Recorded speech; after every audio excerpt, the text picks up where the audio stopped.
Hey there creators, welcome back to NickyT Creates, where I focus on the art of photography, videography, filmmaking, lighting tips, and anything else that kind of falls in line with that. Today we're going to cover 3 essential skills that every creator should master. The first is going to be exposure, and I'm going to give some tips around how you can master exposure and what the exposure triangle is. The second is going to be a quick demonstration of basic composition. So I'm going to go over rule of thirds, center framing, headroom, and using leading lines that draw your attention to a specific area in your composition. So everything else that we're going to cover really comes down to how you're going to edit and like what your style is. At the end of the day, editing is the most important because it's where you can be creative and you can really bring your vision and your specific art style to life. Editing is really where you set yourself apart from other people. Everybody can shoot the same image, but editing is really where you can stylize something. You can develop your own colors, your own color palette that you're gonna shoot with, something that's a bit of branding that you can do. So editing is gonna be by far one of the most important categories, and I'll give you a brief demonstration of how I edit and some of the colors that I choose to use. Okay, so first up, we're gonna touch exposure, and that's really just a fancy way of saying how much light is touching the sensor on your camera. Think of exposure as just brightness. So the more exposure, the more brightness. Lower or underexposed, too dark. To master exposure, you'll need to understand the exposure triangle: ISO, aperture, and shutter speed. Aperture refers to the size of the lens opening that allows light to enter the camera. Shutter speed determines how long the camera's shutter remains open to capture light. ISO controls the camera's sensitivity to light. Overall, adjusting these settings are just gonna help introduce or reduce light to the camera. So just try to remember lighter, darker, and all of those settings play a factor to that. Something to remember about aperture is that you're gonna hear wide open, and typically that refers to when you look at your lens, you'll notice it says like f1.8 or 1.2 or something like that. That's gonna be the widest aperture that your lens can open. And if you shoot at that like f1.2, it's gonna give you a shallow depth of field. So if you're focusing on something, it's gonna blur the background out. Just remember, exposure takes time. I highly recommend shooting in manual and just going out there and testing it out every time you shoot. When I first started, I started in manual and I never used auto or anything. And honestly, after using the camera for like one day, I already had the hang of it. So I highly recommend doing that. Now let's talk about composition. Composition is just a fancy way of saying this is how you frame your shot.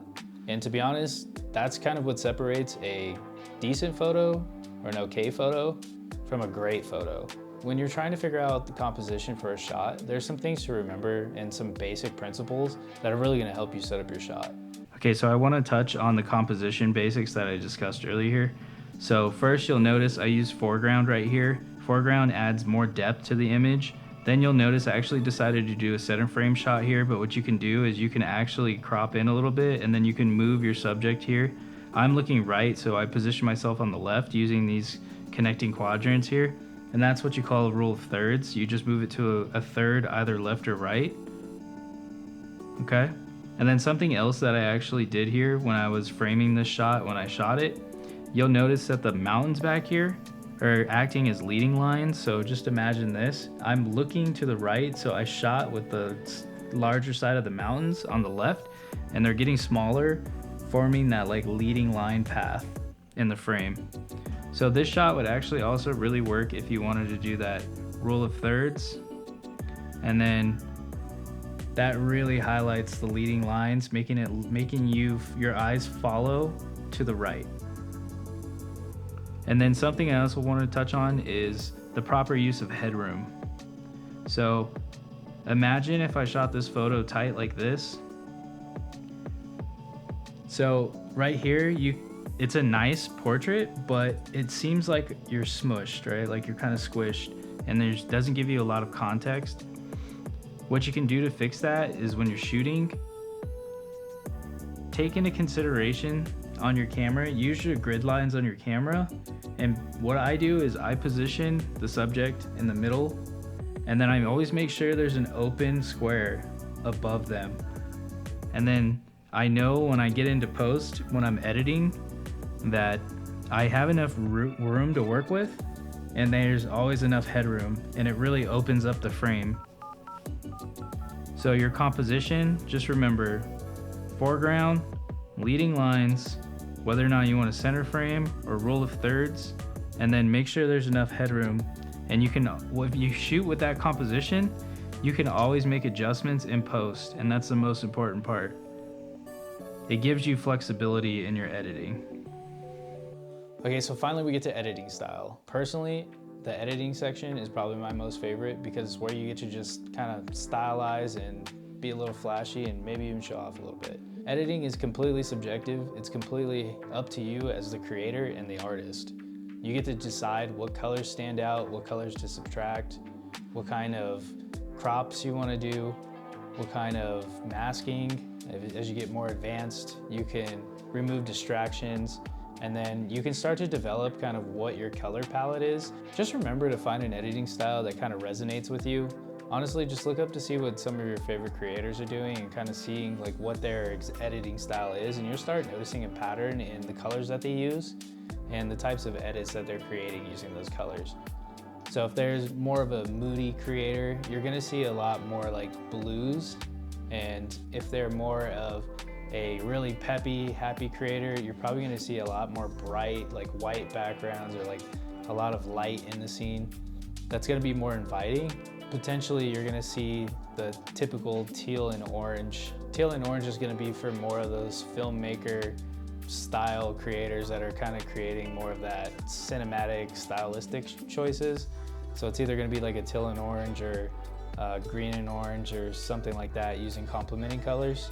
So just kind of figure out what resonates with you and then just test it out for yourself. A tip that I would say if you're just getting started, honestly, try to figure out, find who influences you, whose style you like, and if they have presets, maybe get them and then try to see if you can recreate that image yourself. That's how I learned how to edit, is I kind of saw what, like the people that influenced me, how they were editing, and I kind of took what they were doing, I learned how to edit to their style, and then I eventually developed my own that I resonated with. So it just depends on you. It's completely individualized. It's all up to you. All right, and there you have it. The 3 main camera basics that every creator should master.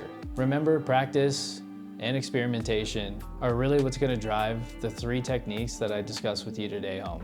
All right, so I tried my best to stay within the 3 minutes. Hopefully I made it. If you found this video helpful, give me a thumbs up. It really shows me that I'm doing a good job in making the right videos that you as a viewer would wanna see.